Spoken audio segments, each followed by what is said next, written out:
Bird flu కలకలం రేపుతోంది. Bird ఫ్లూతో తొలి మరణం నమోదైంది. ఏపీ నరసరావుపేటకు చెందిన 2 ఏళ్ల చిన్నారి బర్డ్ ఫ్లూతో మృత్యువాత పడడంతో ప్రస్తుతం బర్డ్ ఫ్లూ వైరస్ సంబంధించి వార్తలతో జనం వణికిపోతున్నారు. ముఖ్యంగా మార్చి 4న చిన్నారికి అస్వస్థకు గురైంది. మంగళగిరిలోని ఎయిమ్స్లో చేర్పించారు. తర్వాత మార్చి 16న చిన్నారి మృత్యువాత పడింది. ఆమె నమూనాలు ముక్కు నుంచి స్వాబ్ ద్వారా స్వీకరించి పూణేలోని ల్యాబొరేటరీకి పంపారు.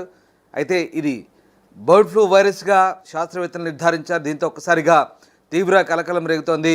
మార్చి 4న ఎయిమ్స్లో చిన్నారికి చికిత్స ప్రారంభించారు. కానీ 16వ తారీఖున మృతి చెందింది. పాప గొంతు ముక్కు నుంచి స్వాబ్ నమూనాలు స్వీకరించి H5N1 వైరస్గా తేల్చారు సైంటిస్టులు. దీంతో తెలుగు రాష్ట్రాలు ఒక్కసారిగా అప్రమత్తమయ్యాయి. ఏపీ నరసరావుపేటకు చెందిన 2 ఏళ్ల చిన్నారి తీవ్ర జ్వరం బారిన పడి చివరికి బర్డ్ ఫ్లూతో మృతి చెందినట్టుగా వైద్యులైతే నిర్ధారించారు.